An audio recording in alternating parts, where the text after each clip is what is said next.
The Committee on Finance, Senator Sani Angara, and to start the interpellations, the Minority Leader, Senator Frank Rilo. Thank you, Mr. President. Good morning to our colleagues. Okay. Thank you very much, Mr. President. Um,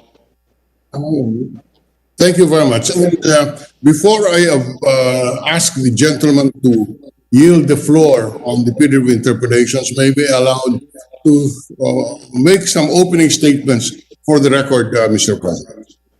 Yes, you may do so. Thank you very much, Mr. President. Reset, redound, and recover. Investing for resiliency and sustainability. This is the purported thrust of the 2021 budget. The President's budget message says the 4.506 trillion proposed budget is, quote, focused on our greatest priority of the moment, to sustain and strengthen government growth in effectively responding to and recovering from COVID-19 pandemic, end of quote. Shifting priorities and realigning spending policies are a must, it asserts. We agree, Mr. President, but it seems that the proposed national budget does not share that thrust. COVID-19 is first and foremost a health problem.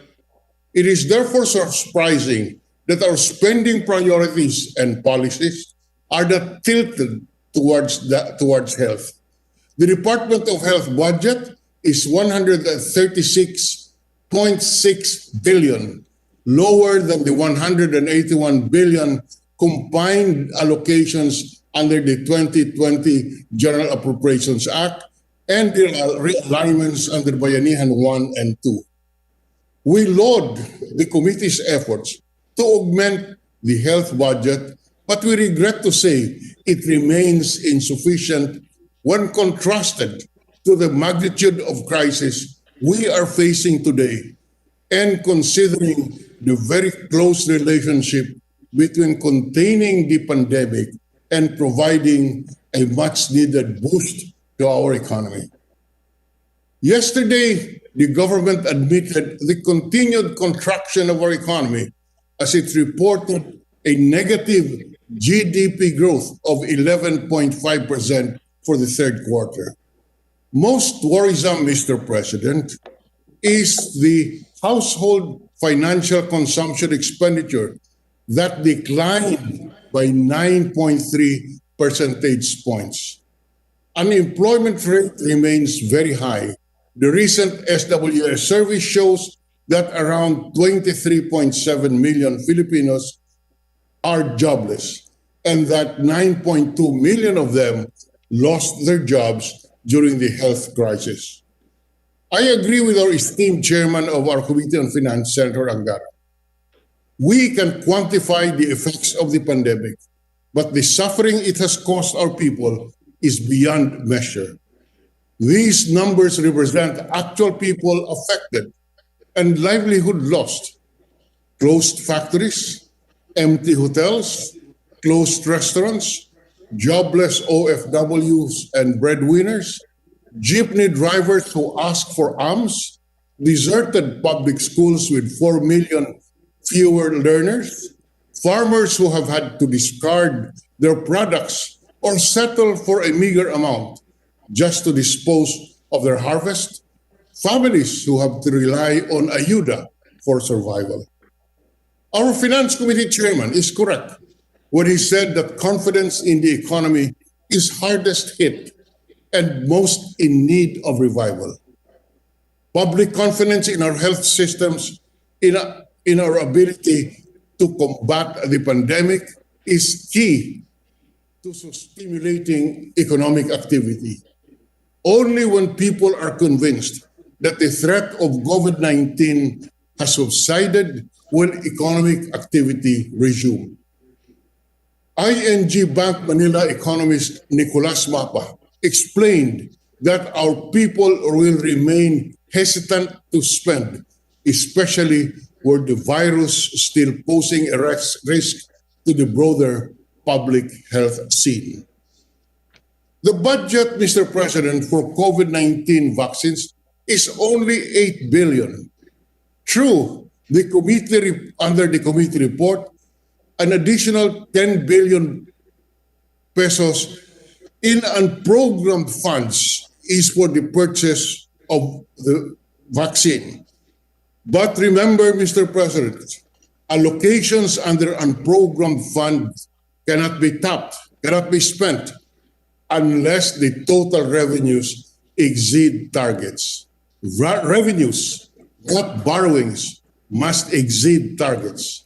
I repeat for emphasis, Mr. President, revenues from taxes and duties, not borrowings, must exceed targets. No economist will stake his or her reputations by asserting that we expect to exceed our revenue targets in 2022. Given this, it is clear that the additional 10 billion pesos for COVID vaccines under the item unprogrammed funds is, with all due respect, more apparent than real, an illusion. In contrast, the Anti-insurgency Fund has a total of 19 billion pesos in new appropriations, of which 16.4 billion pesos is at the disposal of the National Task Force to end local communist armed insurgency. The NTF-LCAP is not even a regular line agency.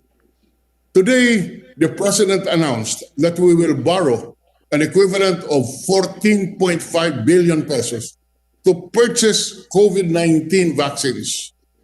But we appropriate 19 billion in our regular budget as anti-insurgency funds and over 9 billion pesos for intelligence and confidential funds. Mr. President, can we not use the 19 billion anti-insurgency funds, especially that it is for the 822 cleared barangays, to purchase vaccines? We ask, what are our priorities correct, Mr. President? To correct the budget priorities is the solemn duty of this august chamber. The good sponsor enumerated the augmentations made on the budget for social services, for housing, procurement of vaccines, improvement of health facilities, repatriation of OFWs, TUPAD, and various DSWD programs. This notwithstanding, a scrutiny of the budget would still tend to show a bias favoring the security sector. Overall, the budget does not provide for the level of livelihood support, economic assistance, and stimulus that one would expect in the face of this unprecedented crisis. COVID-19 has changed life as we know it. We cannot, in good conscience, pass a business as usual budget. This extraordinary crisis requires a drastic shift in policies and priorities to ensure our people's survival. In the face of the historic job losses, government has the responsibility to provide massive stimulus and socio-economic assistance. To do this, government must let go of or be willing to modify pre-COVID spending priorities. Ushering our people safely to shore requires more than just a catchy theme or rhetoric.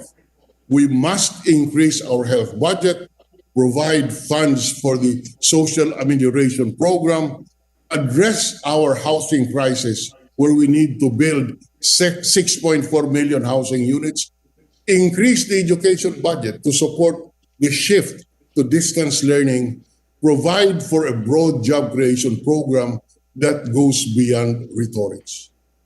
In a recent SWS survey, 82% of our countrymen said that their quality of life worsened in the past year.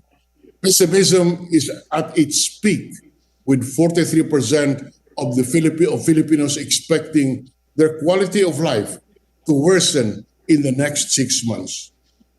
The survey yielded a negative optimism score of negative 18, the worst in the survey history.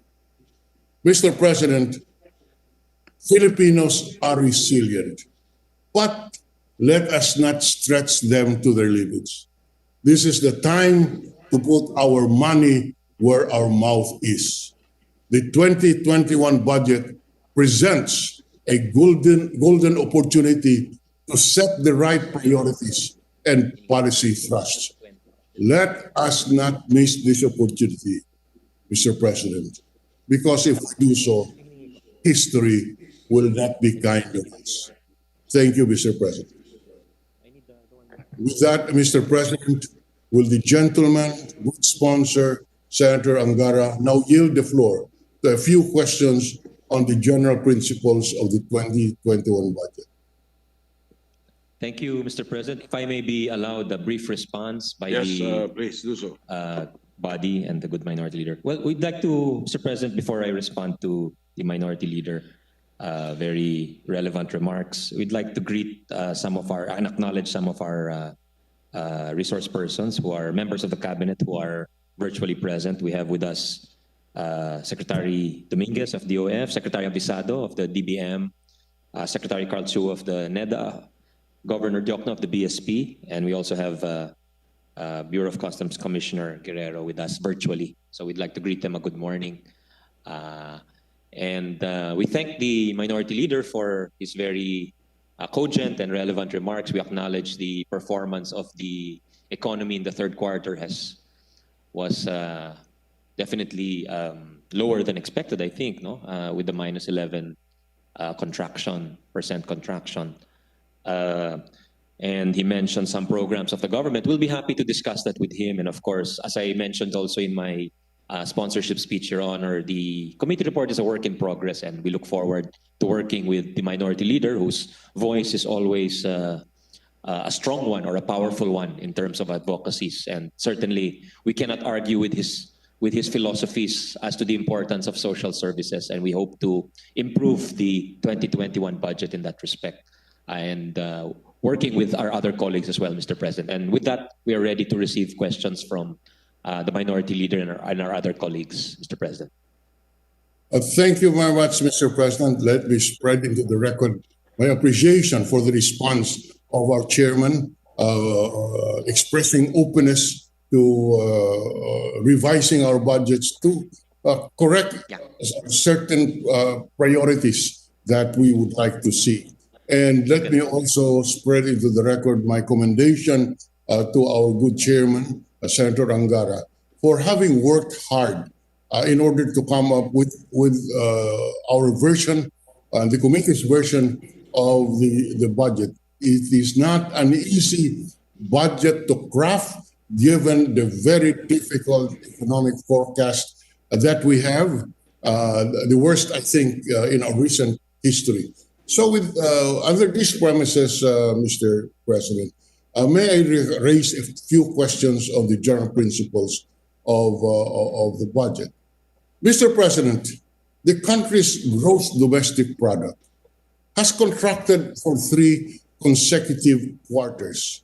It contracted for 0.7% in the first quarter, 16.9% in the second quarter, and recently 11.5% in the third quarter. These figures, Mr. President, is worse than earlier estimates that it will contract by 8 to 10%. Economists expect the 2020 budget of the 2020 GDP to contract by over 10.5%. Mr. President, is it correct that the DBCC has lowered its growth target from 8.9% in 2021 to 6.5 to 7.5% in 2021?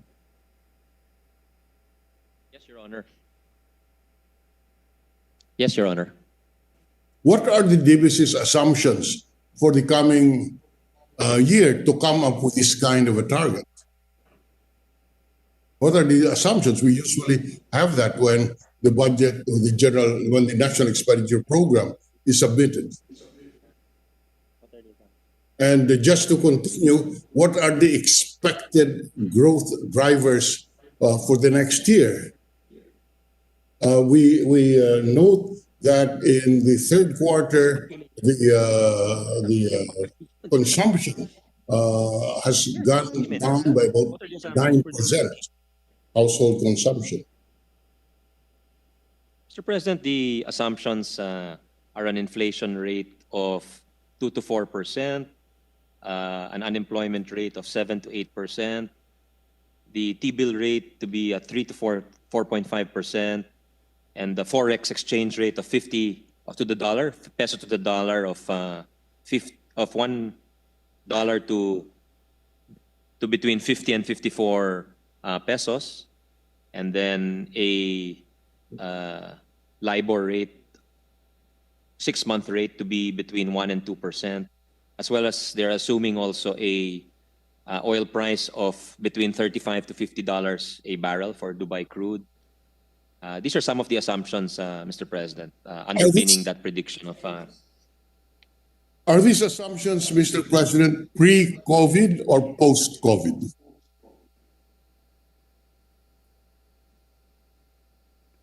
Post-COVID, I was told, Mr. President. Post-COVID. And, government spending, as we all know, constitutes about 15 to 20% of GDP. I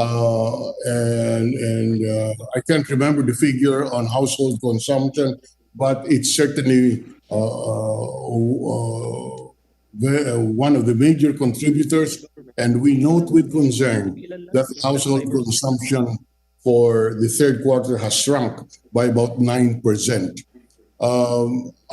Given all of these figures that we face today, are the assumptions of the DBCC defensible?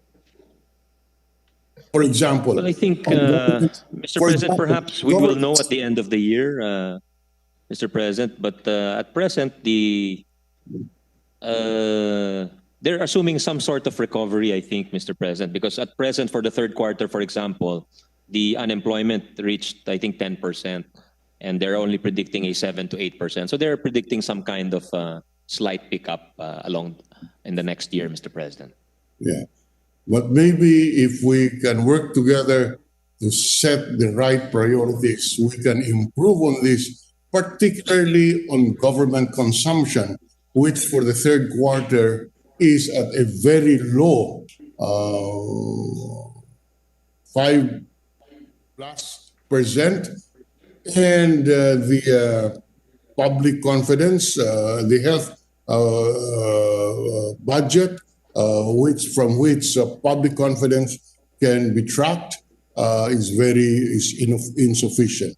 So, by the figures that you have placed on the record, Mr. President, what industries or sectors of the economy are expected to grow next year according to the DBCC post-COVID projections?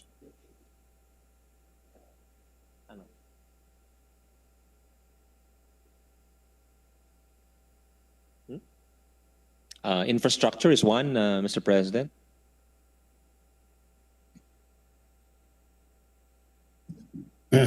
Agriculture is one of the sectors that has not actually contracted and has posted a modest single-digit growth, Mr. President, Your Honor. We would like to point out that household consumption shrunk by 9.3%. We must arrest this if we are to stimulate the economy. Second, the government spending, which, as we said, roughly accounts to about 15 to 20% of our GDP, is a very low 5.8% in the third quarter. As we all know, the country is a consumption-driven economy. I distinctly remember that in a debriefing we had in May of 2020, NEDA assumed household spending would bounce back to the pre-pandemic level once we reopen the economy. But if we look at the third quarter GDP figures, it shows that this assumption of NEDA is not being confirmed. The assumption, sad to say, is flawed. So that's why we are a little concerned about this budget because I would like to think that the good sponsor would concur with the theory that there is a direct relationship between quarantine rules and consumption behaviors. In other words, given the consumption decline can be principally be attributed to the very strict and long quarantine that is one of the longest and the most stringent in the world. And that is why the household consumption, in our view, is directly related to the COVID-19 apprehension, and it is indicative of the lack of the people's confidence in our health system and in our ability of our government to keep them safe and healthy. Would the gentleman sponsor agree with that? Yes, Your Honor. I definitely agree with the fundamental point made by the minority leader, which is that the health policies are very intimately linked to the economic results, Mr. President. And if I may recite some of the figures from the third quarter, the good minority leader mentioned the decline in household consumption of 9.3%. The biggest items, when you break that down, that figure on household consumption, is the decline in household consumption on recreation and culture, which declined almost 60%, for restaurants and hotels, which declined almost 50%, and for transportation, which declined by 33%, Mr. President. So these figures show that, as many have remarked, there is really a lack of confidence because of the health situation, and thus perhaps that's linked with the quarantine, and that's why many of the recommendations of economists and experts is for more transport to be made available, because that links to all of these other. There is a feed-in effect with all of the other metrics. So if there is transportation available, perhaps people will travel more and they will engage more. If quarantine rules are relaxed, there will be more recreation and cultural activities, Mr. President. But would the gentleman agree with us that so long as there is fear of being contaminated with COVID-19, all of this, transportation, etc., will have very limited effect, because even if you are able to move around, if the population is not confident of the health situation, they will still not spend money, apart from the fact that they have no income to start with. Would the gentleman agree with that? Yes, we agree with that, Your Honor. So given that, what does the gentleman propose to do in order to at least try to shore up our priorities in the budget, to correct our priorities? Because the low household income, because the low household consumption has shrunk, as we said, to unprecedented levels. Wala pong pera ang ating mga kababayan. Ano po ang ating dapat gawin? As we said, the decline in consumption is related to lack of mobility options, the lack of transportation. So how do we enable the budget, which is the single biggest instrument of government policy. How do we recalibrate our budget in order to address these concerns, Mr. President? Well, the minority leader, Your Honor, is correct. And in terms of measures, I think the confidence is slowly returning. It's not there. You cannot say it's there and it's back to pre-COVID levels. Absolutely not, Mr. President. I don't think it will ever go back to pre-COVID levels. But definitely, I think we're seeing a decline in numbers, especially in the NCR or the National Capital Region. Of the 2,000, approximately 2,000 plus cases that are being recorded daily, I read a figure that not more than 40% are in the National Capital Region, which, as we know, as most of us know, is one of the main drivers of economic activity and economic growth, Mr. President. So as long as we keep working on our health responses, which I think are much improved compared to a few months ago, we're doing more tracing, we're doing more testing, and our emergency wards and hospitals are no longer as full as they were a few months ago. All of these things will go a long way towards restoring confidence in the economic actors, Mr. President. But again, as you mentioned, not just confidence, but also the availability. Like, assuming people are confident already and they want to return to work, or they want to go to the malls or to the parks, they need a way of getting there. So that was the context for my remarks earlier, Your Honor. So I think we just work to strengthen some of the health institutions. I think that's the right track, definitely. That's why our budget officials made the DOH budget, I think, 27 to 28% higher budgetary level compared to 2020. So we want to hire more health personnel. We want to build more health facilities and be more responsive and expand the testing capacities from the less than 200 testing facilities at present. Hopefully, we can roll that out to majority of our health facilities, Your Honor. These are some of the things I think that the committee and our agencies and economic managers have prioritized, Your Honor. Thank you very much, Mr. President. But I'm assuming that the good gentleman sponsor is open to amendments which will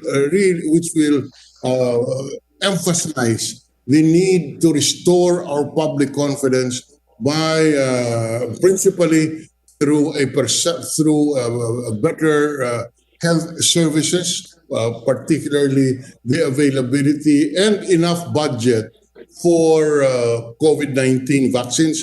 Because to me, this is the most single issue that confronts us. Enough budget for COVID-19 and at the same time restore the public confidence in our ability to arrest the vaccine and shift our attention to the demand side of the economy so that the very poor household consumption contribution to the GDP can be corrected. Would the gentleman be open to that at the appropriate time when we propose amendments? Yes, Your Honor, we are open to suggestions from the minority leader, the good minority leader, Your Honor. Thank you. Going now to the forecasted level of unemployment and underemployment, how many additional people will not have jobs or will work for fewer hours, or the underemployed sector that we expect in 2021? The unemployment rate, as we all know, as of July 2020, was estimated at 10%. This is higher than the unemployment rate a year ago, placed at 5.5%. And of course, it has improved a bit from the record high of 17.7% during 2020. But we go back to our question, what is the forecasted unemployment and underemployment in 2021 if this is part of the assumptions for the 2021 budget? Your Honor, there is some improvement predicted because the adjusted target for unemployment for this year, 2020, is a range of 11 to 13%. But for 2021, as mentioned earlier, it's predicted to be 7 to 8%.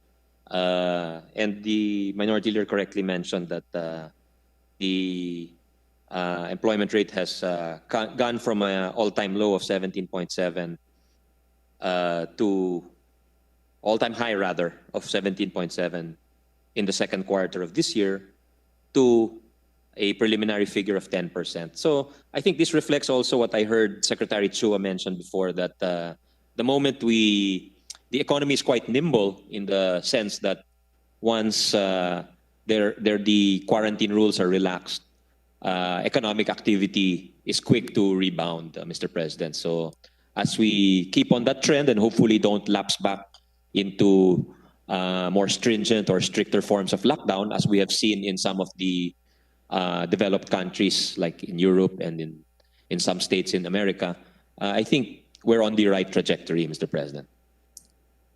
Just to make it clear, Mr. President, and correct me if my impressions are wrong, we are saying that our unemployment will be at the level of what, 10 to 13% this year? Is that correct, sir? Yes, that's the revised forecast of the DBCC, 11 to 13%, Mr. President. Yeah, 11 to 13% in 2020. And in 2021, it is 7% growth. Is that 7 to correct? 8%, Your Honor, unemployment. 7 to 8% unemployment. 7 to 8% unemployment. Yes, Your Honor. Which is, we're saying, is an improvement from the 11 to 13% unemployment by in the current year. Is that correct, sir? So that instead of 10 to 13% unemployment for 2020, it will be 7 to 8% unemployment in 2021. That is correct, Your Honor. But that 7 to 8% is based on a contracted employment rate, because we have 10 to 13% lower, higher unemployment rate, which is a rate higher than 2019. It has gone worse, and the 7 to 8%, while some improvement is seen, it is still worse and has than the 2019 level. Is that correct, sir? That is correct, Your Honor. So we have not recovered our employment levels with this budget. No, Your Honor, because I think even most outside observers, even in the private sector, are saying it will take at least 2 to 3 years to really recover back to original levels, Your Honor. Yes, I am aware of those predictions, except that I am concerned that with the way the priorities are set in this budget, it will take longer than that because I do not see how we can even achieve our targets with the skewed priorities in our budget, Mr. President. And we do hope that again we are happy that the good sponsor has expressed openness to the amendments, which could correct certain priorities outlined in the 2021 budget. Going to another point, Mr. President, we all know that our remittances from OFWs have contributed to a substantial portion of our GDP. and the pandemic has adversely affected our remittances from our OFWs. May we know what is the forecasted level of displaced overseas Filipino workers? How much higher is the or how much I don't have that thing. what is the forecast in 2021? Well, I'm just getting the figures, Your Honor, for the number of workers expected to lose jobs overseas and be repatriated. While we're waiting for that, I just like to put on the record in response to the good minority leader that the committee has added funds because of the anticipation of more retrenchment of Filipinos working abroad. That there will be more Filipinos returning, and thus the committee has augmented the funds for DFA as well as for OWA, or the Overseas Workers Welfare Administration, in order to prepare for the return. And as you know, Your Honor, when these workers return, the government has to spend for quarantine, for transport of these workers back to, assuming they come from the rural areas, the provinces, and training as well. There is a mandatory as well from the part of OWA. There is a cash component also to help the displaced worker, Your Honor. So, do we have a figure? Yeah, may we request the minority leader to move to his next question while we wait for the number or the statistic regarding the predicted number of displaced workers from. We've asked NEDA and DOLE to give us that figure, Mr. President. Yes, Mr. President. From the responses of the good sponsor, he would agree with me that the OWA has responded well to the needs of our displaced overseas workers. It has, my impression from reports is that it has gone out of its way to provide services, to provide assistance to our OFWs, especially the distressed ones. So OWA has been doing its job from the way the gentleman has responded. Is that correct, sir? I think OWA has been doing a good job, and even DOLE and the DFA. I think, in fact, I see many of these social media posts of OFWs who thanking the agencies for, although it's not a conclusive evidence, it is some evidence, I think, of how they have been treated by our frontline government agencies, Mr. President. And a figure I'd like to share with the good minority leader is given to us that according to DOLE, a total of 510,209 OFWs have been affected as of November 10. And of these, there have been almost 300,000 who have been repatriated.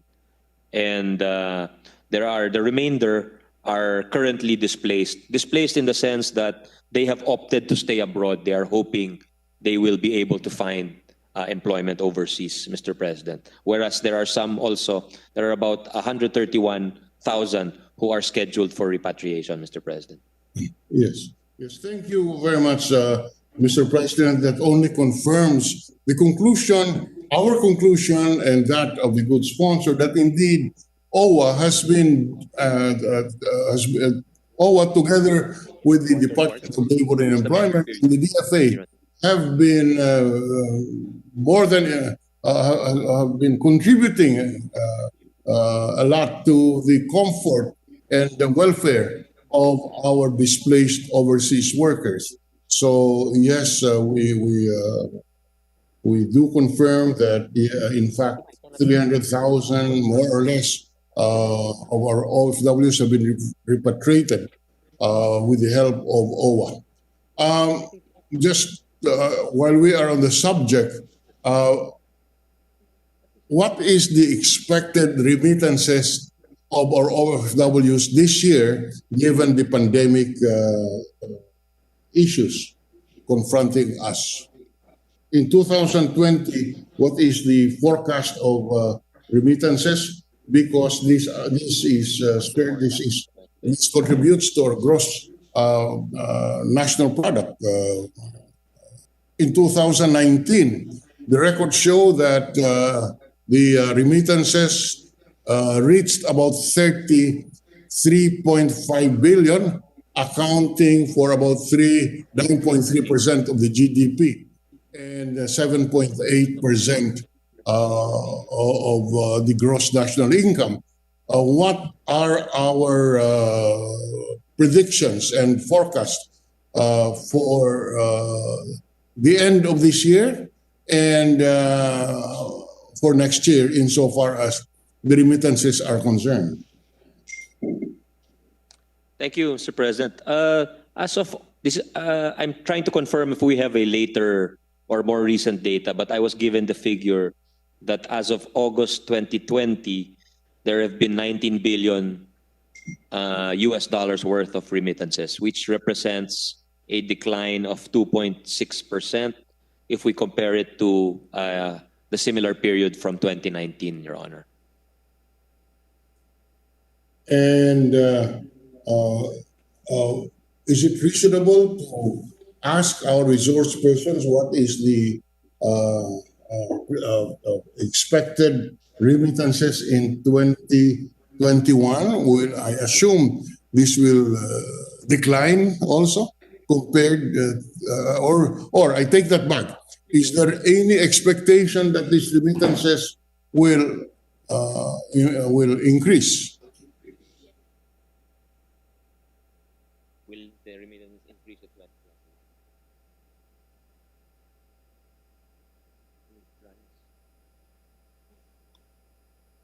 Mr. President, the BSP projects a 4% rise in cash remittances for 2021. 4% improvement in cash remittances. Yeah, the amount is about 1.5 trillion pesos, Mr. President. So given the fluctuating exchange rate, that's probably in the region of 30 to 31 billion dollars, Your Honor. Is that, I noticed the use of the term cash remittances. Is that equivalent to our OFW remittances, or that includes all kinds of remittances, including dividends, including non-OFW sourced remittances, meaning yung pinapadala po ng mga kamag-anak sa Amerika, sama po ba yan sa cash remittance, or we're interested at this point in the remittances of OFWs? Different?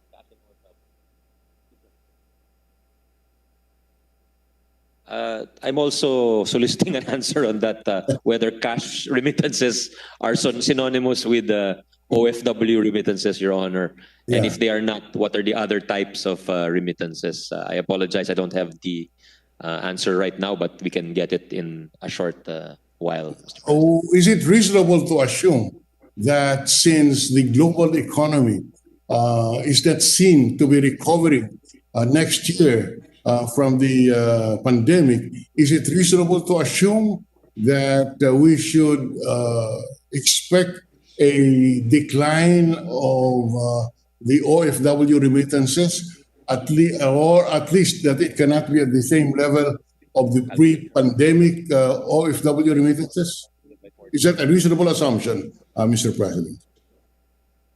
Is it reasonable to assume that the 2021 OFW remittances will not increase to the level of at least 2019, given the fact that the global economy is not expected to improve in 2021, given the effects of the pandemic?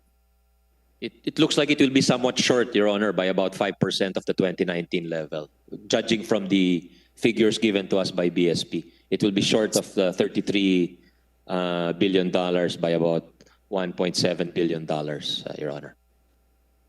2021 compared to 2019. Is that Yes, correct, Your sir? Honor. Yes, Your Honor. And- Mas mataas pa rin yung 2019, judging Yes. from the prediction, Your Honor.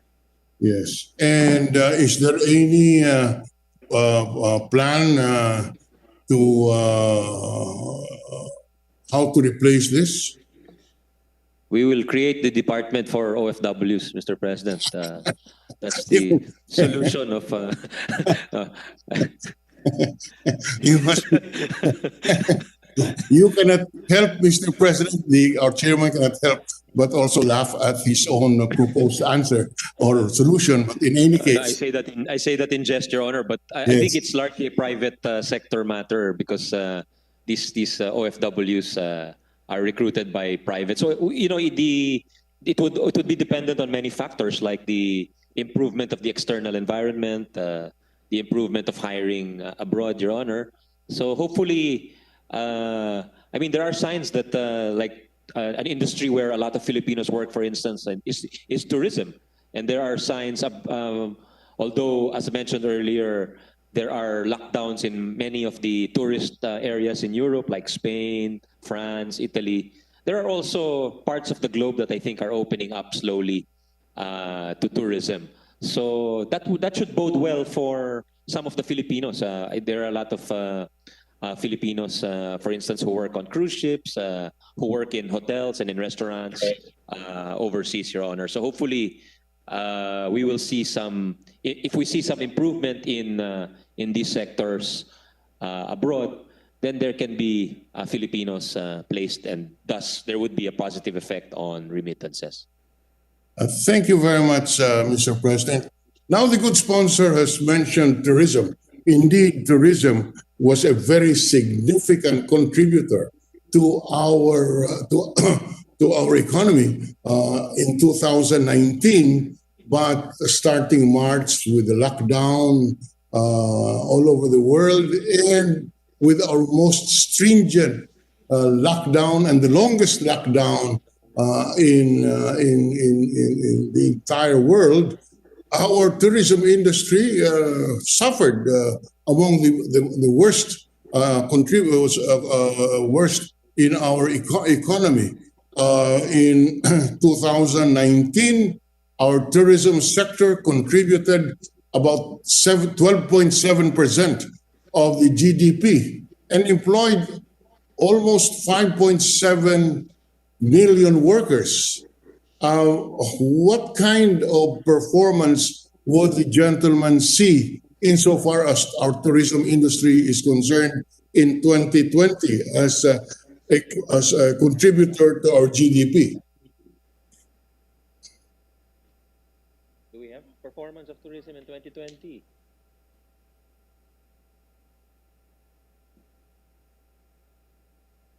We're just retrieving the figures, Your Honor.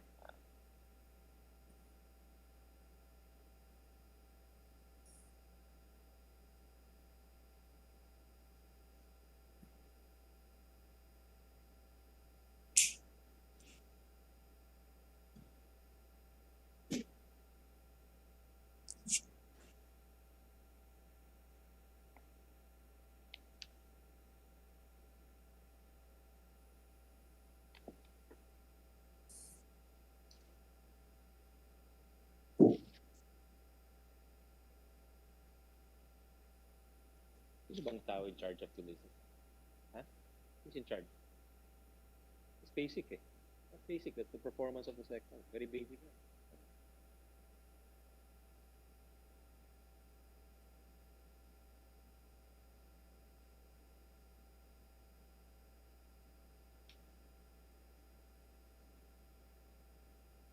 Your Honor, this is precisely why I made that request, that if we could get requests for data ahead of time. So if it's possible, may we request the members to give us those requests. But we're trying to retrieve that information, and perhaps we could go to the next questions if with the indulgence of the good minority leader. Yes, no problem. While we retrieve that data. Yes. Yes, I know that the good sponsor has studied hard this budget, but I don't blame him if he does not have the available data immediately, because this budget is extremely difficult. Ito siguro ang pinakamahirap na budget sa loob ng 20 taon na ako po'y tumitingin sa ating mga budget. At yan po ay dahilan sa pandemya. Now, again, let's look at the broad priorities in both the National Expenditure Program and the General Appropriations Bill. The General Appropriations Bill appears that apart from infrastructure, the proposed budget prioritizes the security sector. Is that a correct reading, Mr. President?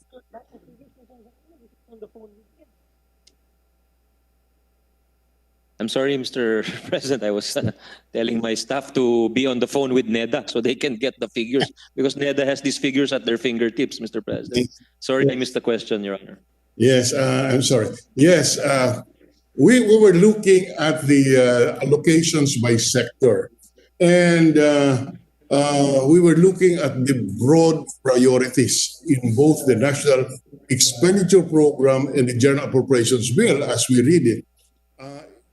Our impression is that apart from the infrastructure, after infrastructure, the next priority based on the increases over 2020 is the security sector. Is that a correct reading, Mr. President? The reading that the security sector is the main sector, Your Honor? Enjoys a higher priority than, say, higher priority in terms of increases in the budget over, say, education, over, say, health, etc., and the other, the Department of Health and the other social services sector. In other words, para pong mas mabigat ang priority sa ating security apparatus. Lumiko lang. Your Honor, that was part of the earlier remarks made by the good minority leader. Maybe that might be the impression created with some of the more high-profile items like the NTF-LCAC. But if you look at the NTF-LCAC, for instance, you cannot really qualify it as a security sector item because it is actually lodged under the Barangay Development Fund. And if you break down the fund of 16 billion pesos, it is actually broken down to be given to 822 what they call cleared barangays. So these barangays, the bulk are located actually in Mindanao and Western Visayas and Bicol, Your Honor. So the top recipients are in Mindanao, Bicol and Western Visayas. Of the 822 barangays, I think 600 are in Mindanao, Your Honor. But if you break down the 20 million intended for these barangays, I think there is an infrastructure component of around 12 million, and there is a component for a school building of 1.5 or 3 million rather, and then there is water and sanitation project or potable water supply, whether it's small water impounding or sanitation, of 2 million. Then there is a national greening program component of 1.5 million. And there is a health station component of 1.5 million, in addition to other frontline services that can be provided by DOE for electricity, the DA for crop assistance, the TESDA for training, the ICT for possible connectivity, as well as other agencies like DOLE, DSWD, OPAP, among others. So if you break down the 20 million per barangay and you look at the budgetary items, they are more developmental in nature, and I would put them under either social services or economic services, Your Honor. So perhaps because the LCAC has been discussed in a military context, the impression is that it is military spending. But if you look at it, it's actually lodged in a fund called the Barangay Development Fund, which will be released directly by the DBM to the target LGUs, Your Honor. So, yes. and then just the last fact, social services comprise the largest spending percentage in terms of the various spending groups. Social services will receive 38%, economic services will receive 29%, defense receives 5%, whereas debt service and net lending receives 12%, and the general public 16%. Two items. First, Mr. President, the matter of the anti-insurgency fund, which may be composed of several items. There is no question that this is a security-related allocation because it is for the 822 cleared barangays or cleared of insurgency, and the bulk and the 16.4 billion can be directed by the National Task Force on local insurgency. That is certainly undeniably a security-related allocation.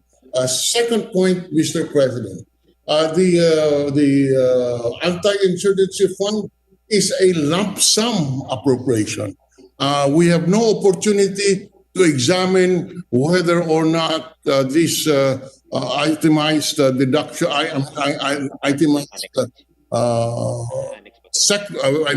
the items mentioned by the good sponsor, that is not even found in the budget. The budget contains a lump sum appropriation of 16.4 billion, which we must assert, Mr. President, is contrary to the Supreme Court decision. The Supreme Court decision on the PDAF cases precisely prohibited post-enactment intervention on the part of the legislature. If the legislature is prohibited to do post-enactment intervention, with equal reason, the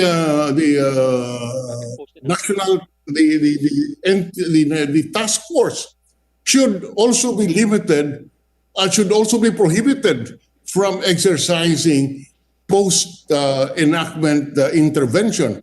But Mr. President, we will discuss more of this when we get to that portion of the budget when the 19 billion anti-insurgency fund is discussed. At this point, we will just assert that and that the anti-insurgency fund is security related, and we will discuss that later insofar as the particular item is concerned. And on the issue of the social services having the largest sector or the largest portion of the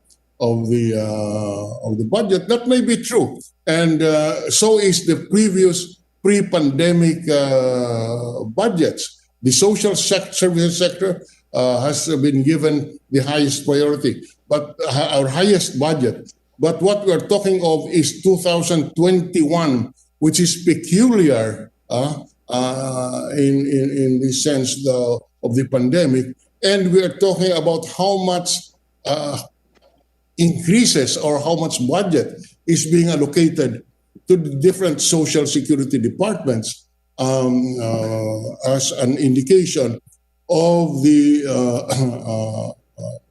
erroneous priorities that this budget would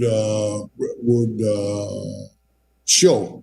That is our position, but we would like to deal with that in more detail when we get to the budget of the National Task Force on the NTF-LCAC. But just a few more points, Mr. President.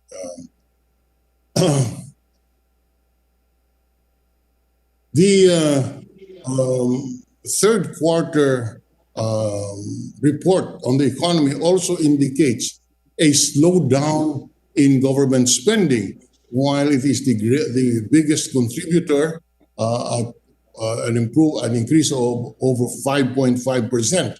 as a percentage of the economy and the gross domestic product, we know that the government spending constitutes anywhere from 15 to 20% in any given year. The fact is, in the third quarter, the government spending has gone down as a contribution and only 5.8%. Is the slowdown in government spending principally because of the very low tax revenue collection that we have experienced over the past 10 months or so? I think, Mr. President, it was somewhat affected also by the recurring quarantines. But maybe we should look for the more exact figures on the government spending.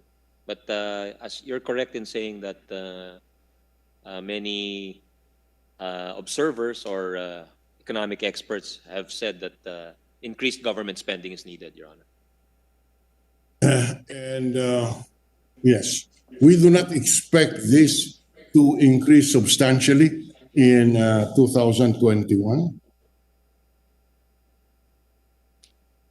Well, we are still increasing the total government spending, which is from the 2020 General Appropriations Act is 4.1 trillion, and the 2021 proposed General Appropriations Bill is 4.6. So there is an increase of over 10%, Your Honor, despite decreased revenue sources. That's why we need to increase our borrowings in order to fund. That's an acknowledgement of the point made by Your Honor that the government must not stall or must not decrease, and in fact must increase its spending in order to make up for the depressed private sector demand, Your Honor. Yes, yes, and may we know what is the budgeted government revenue, both in terms of BIR collection, customs duties, etc. The revenue side of government spending, how much is it? What page? Your Honor,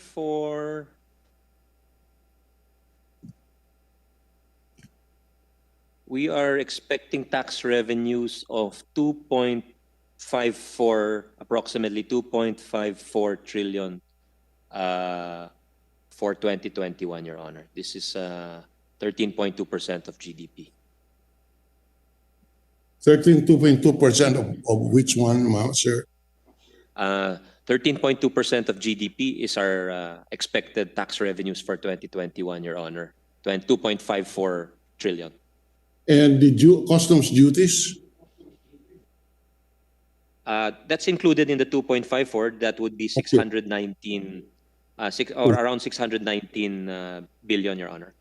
So BIR and customs are expected to contribute 2.54 trillion. Yes, Your Honor. Now, what is the expected deficit?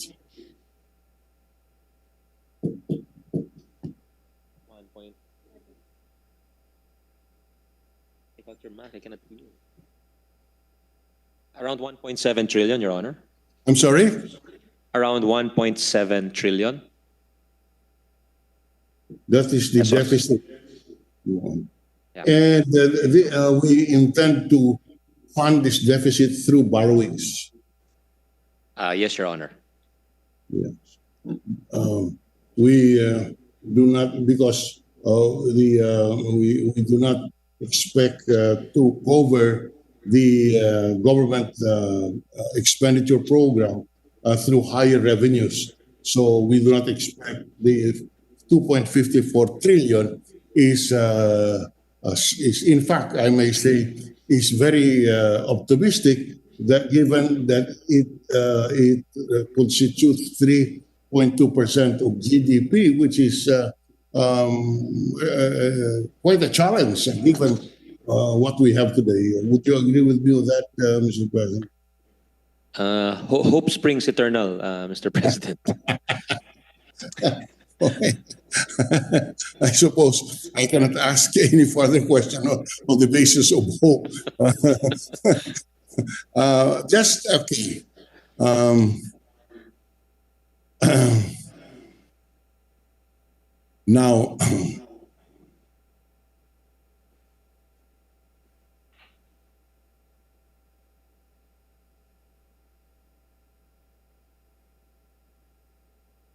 the data of the central bank and the data of the Philippine Statistics Authority show that the contribution of investment to growth and the country's export growth have been slowing down since 2018 or even before the pandemic.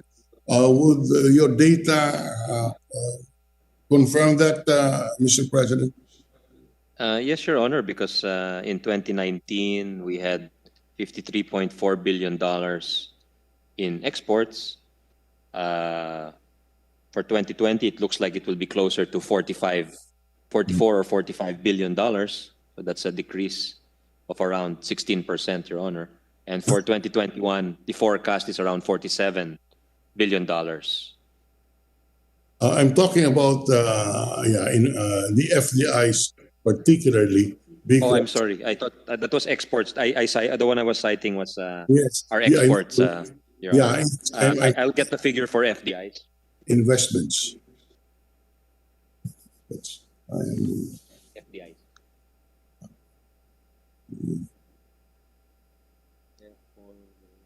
Where's 2021?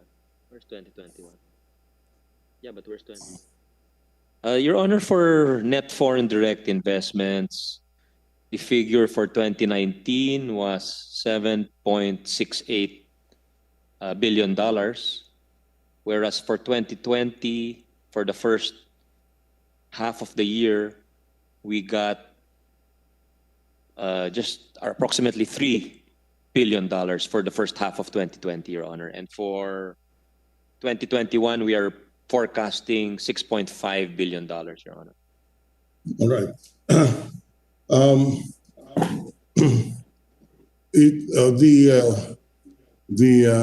My own figures indicate that in fact there has been a perceptible decline in foreign direct investments starting after it peaked in 2017. I would like to think that this is based on the government reports that we have. How would you account for this decline in FDIs, or the more accepted fact maybe that we are lagging behind our neighbors in terms of our attractiveness, of our attraction as an investment destination? How do we account for this situation? Is it our wrong spending priorities? I think there are many factors, Your Honor, and the ease of doing business, I think, is one. That's why we enacted some laws to address that, and I think geography is one. We're an archipelago, so I think it's a bit more difficult, I think, to really choose to do business here.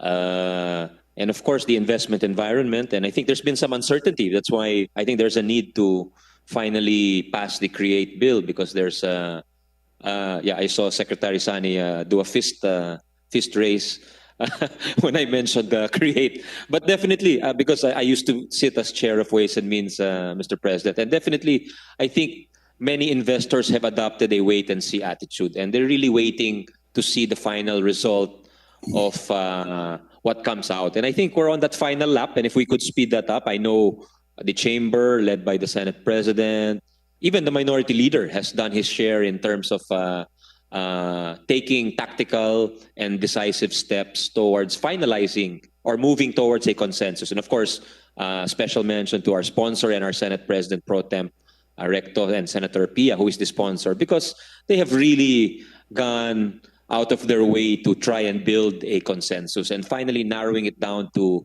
4 or 5 options in terms of the incentives being offered. So, I think investors are really waiting to see what comes out, because they want also, many of them are in adjustment mode, and given the pandemic, even before the pandemic, Your Honor, they were already in a wait-and-see mode because they wanted to see what the country would do in comparison or relative to other countries. And definitely, there still is, I still believe there is a lot of interest in the Philippines because of the workforce, the skilled workforce, the English-speaking workforce. Our geography is favorable in the sense, I said earlier that our being our archipelago may militate against us if we're talking about investments from within the ASEAN. But in terms of strategic location, there's also some advantages in the sense that we're in the Pacific Ocean and between Asia, not too far from both Europe and the US, Mr. President. So I think it's really a very complex phenomenon. This the FDI and the infrastructure. Our infrastructure situation is also a determinant, I think, that some investors look at. They look at ports, airports, and the speed of getting our traffic. How quickly can they get their goods out?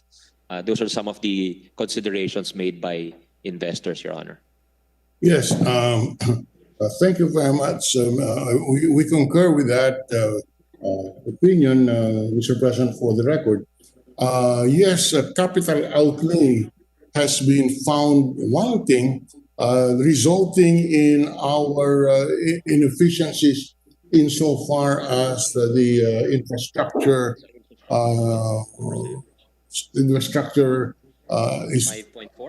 is concerned.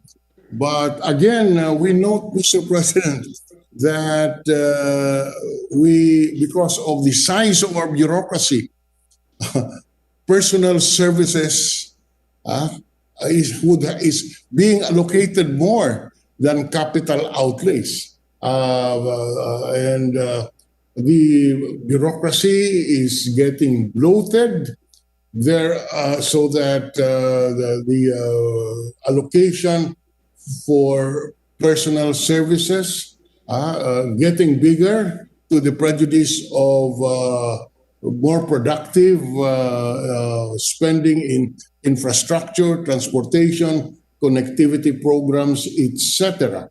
And let me place of record, and this is where we must watch out, because in our chamber, Mr. President, there are 8, I repeat that, 8 bills to create 8 departments. So you can imagine, again, the bias for personal services from the estimates of our President, Senate President pro tempore, over 1.2 or 1.3 billion would be needed just for the human infrastructure to run a department. That's not even including the programs, the budget for the programs that the newly established department would want. I repeat, Mr. President, there are 8 bills in the Senate calling for the creation of new departments, and this will continue to bloat our PS budget, and which is already 1.3 trillion in 2021,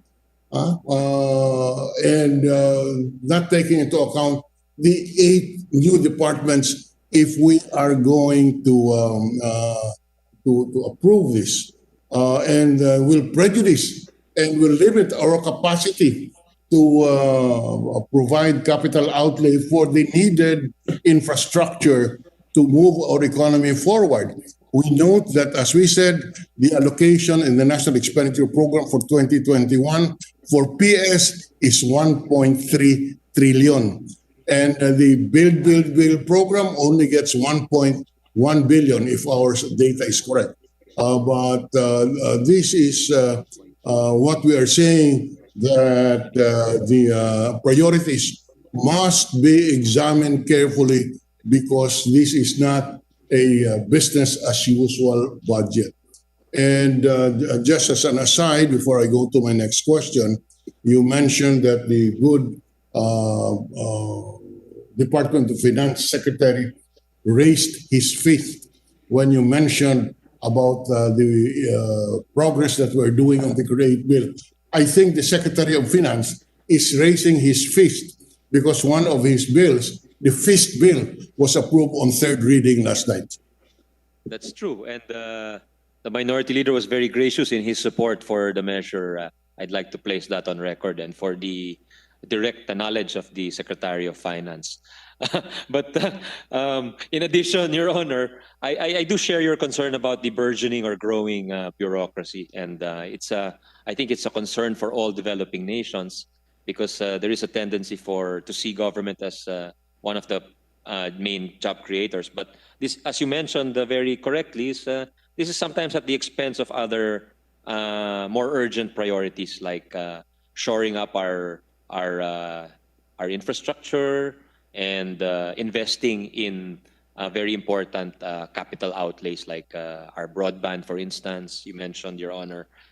So I think I remember when a few years ago, when Governor Diokno was Secretary of Budget, he was trying to push a bill for a rationalization, for government rationalization. I forgot the name of the bill exactly, but I think the time is ripe for such a rationalization. Perhaps not during the middle of the pandemic, but once we have returned, once some semblance of normality has returned, Your Honor. And again, which we should tread with caution with the creation of new departments, because as you said, once there are 8 bills pending, and once you create a department, you're creating a whole new bureaucracy, and there's a whole slew of expenses that accompany that creation, Your Honor. And of course, once created, it's very difficult to kind of fold this up or abolish them, Your Honor. But I do agree that some departments perhaps could be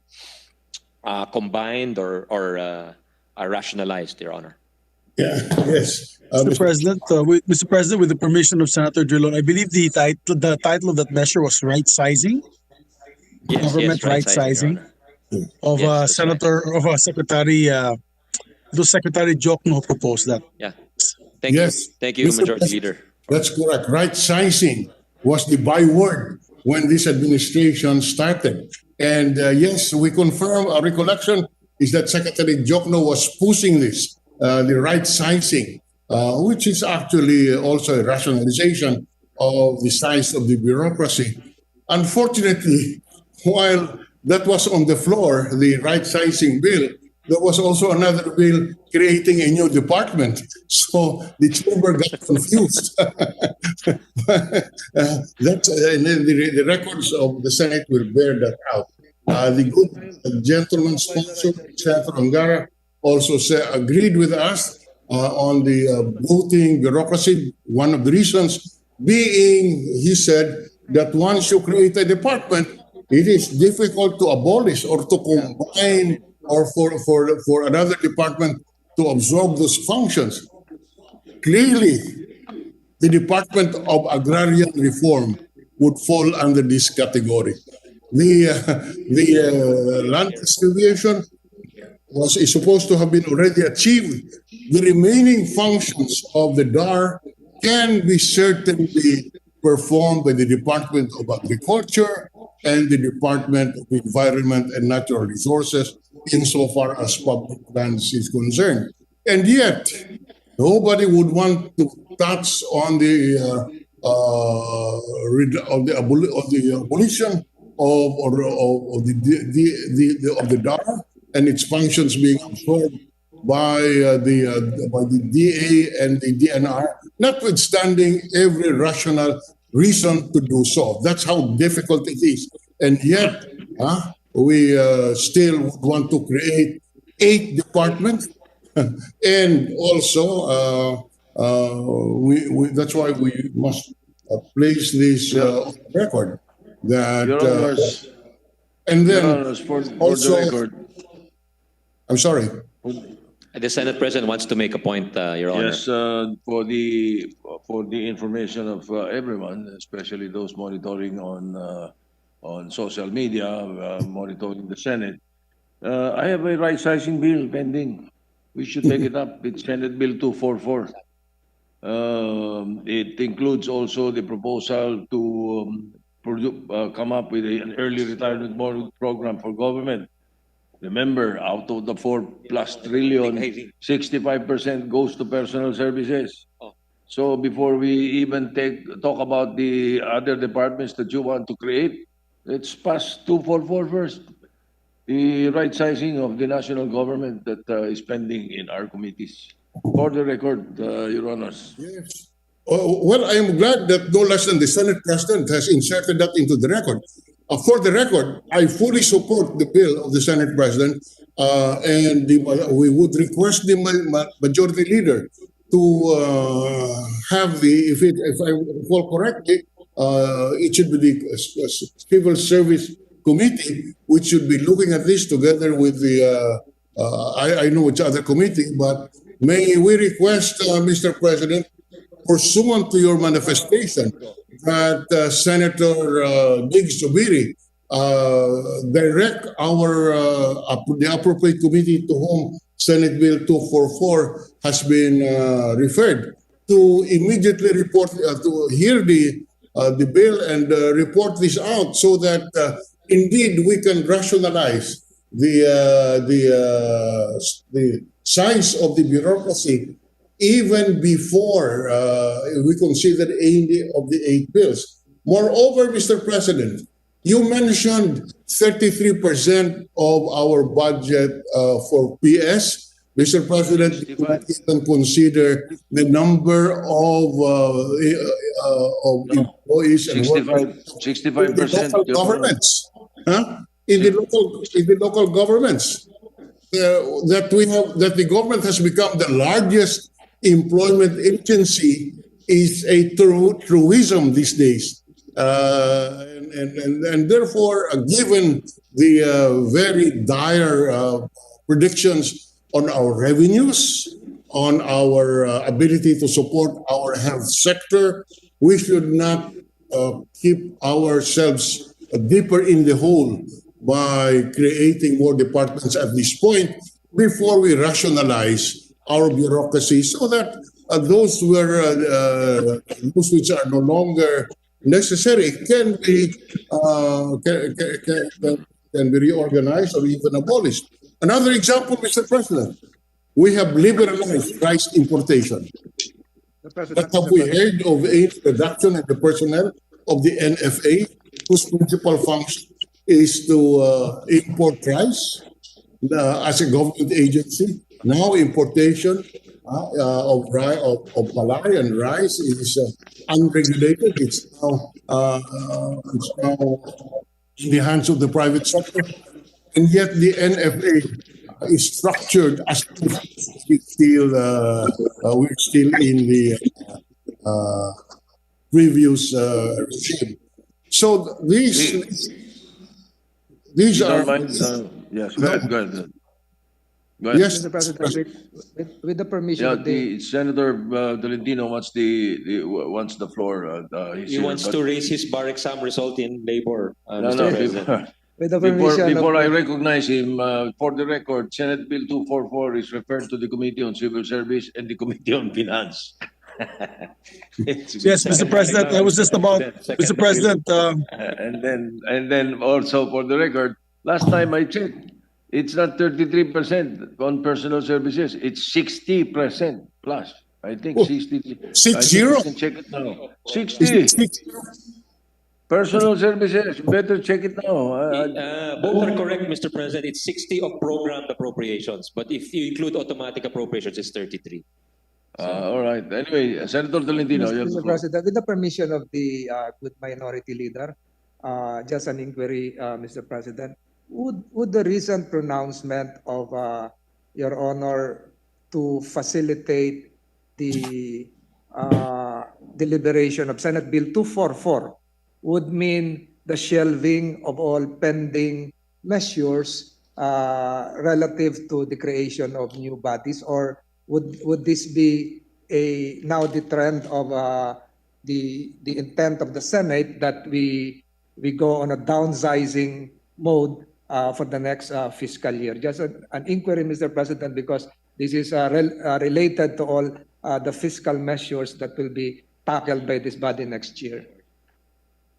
I can only come up with my opinion, but I would rather leave it to the body itself. No, we can tackle it while we're tackling the departments you want created. But if you ask my personal opinion, I would rather prioritize right sizing first before we even look into the possibility of new offices, new agencies, or new departments.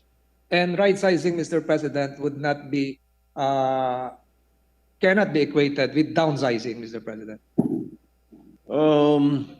It depends on your definition of what right sizing and downsizing is. Because right sizing means it doesn't mean necessarily mean that you will remove departments. You know, you will just put it in its proper size, in its right size to be enough to improve public service delivery.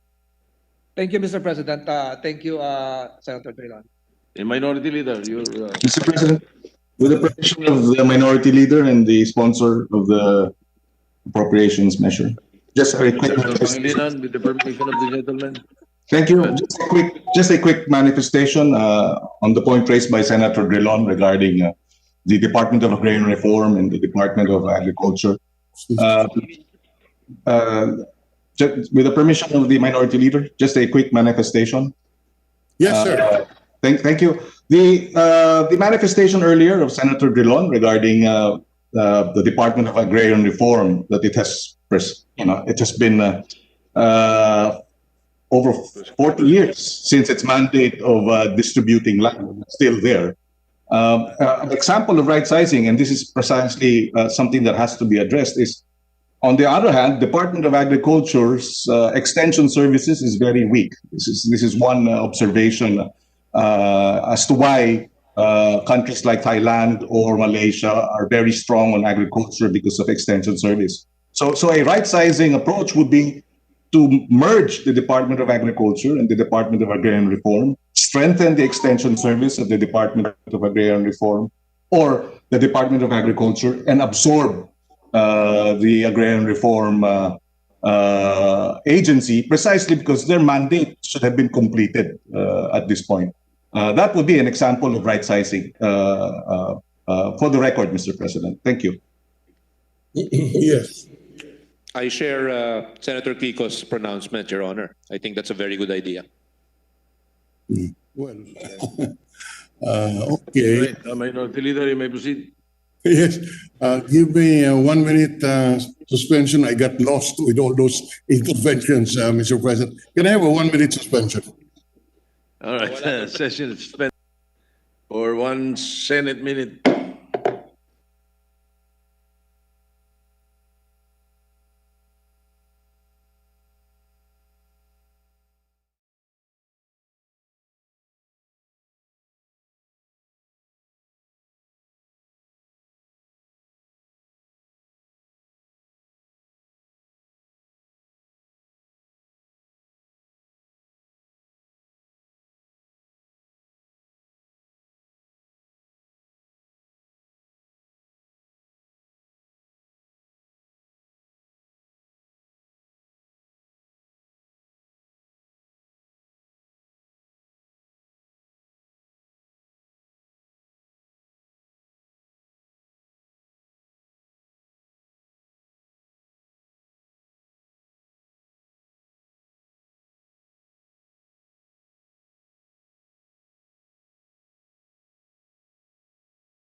We are really concerned about the priorities that we have set in the 2021 budget.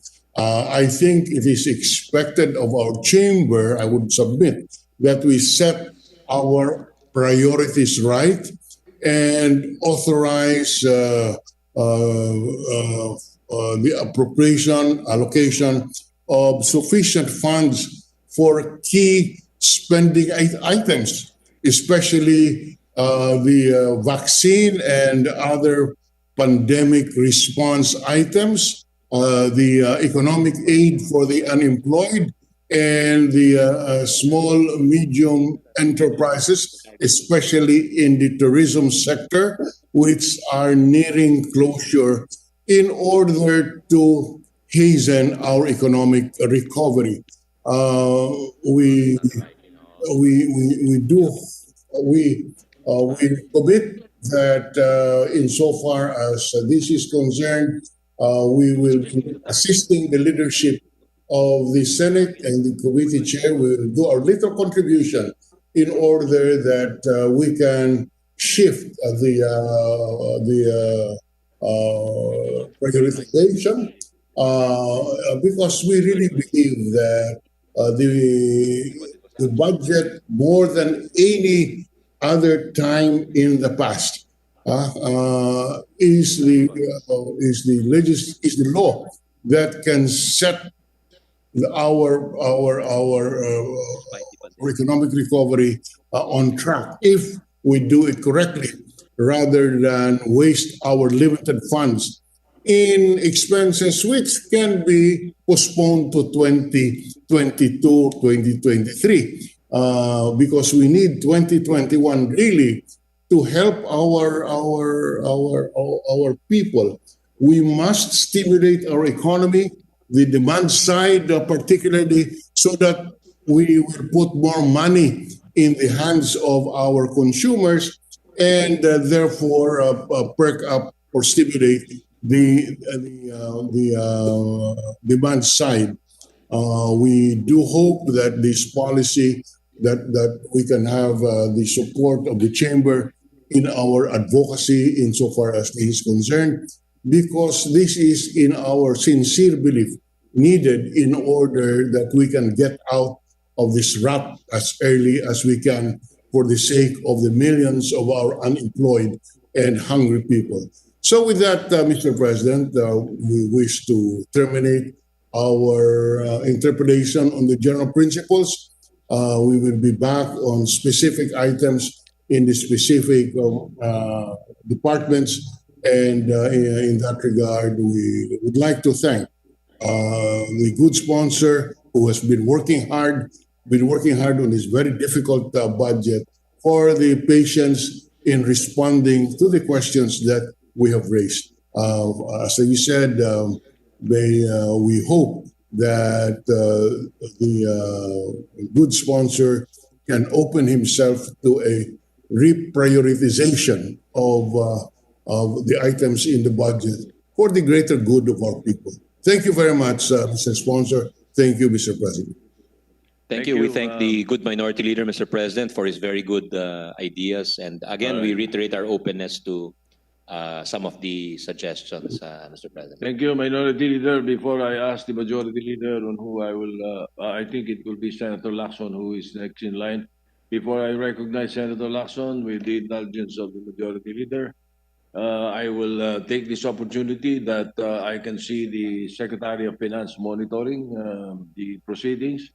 I wish that the department would really take a long, hard look into Senate Bill 244 and the importance of the early retirement program that I placed in the right sizing, because a study that we have made many years ago, for the record, I have been pushing for this since 2 presidents ago. Wala pang presidenting nakinig sa akin dito sa sinasabi ko na early retirement program and right sizing. But a study has been made that almost 40% will opt to early retire. Can you imagine the amount of budget that you will save and be able to use yearly because of savings from 40% of those who will retire. I hope the Department of Finance can make a study on this. Hopefully, this president now will listen, unlike the past presidents who did not. Thank you. Majority Leader, Yes. shall I Thank you. recognize Senator Mr. Lacson? President, Mr. President, before we recognize Senator Lacson with the permission of the body and permission of Senator Lacson, I'd just like to read the list of interpellators so that we have already a list with you, distinguished SP, Senate President. We have, after Senator Drilon, we have Senator Lacson. After Senator Lacson, we have Senators Cayetano, Marcos, Tolentino, Gordon, Recto, and Villanueva.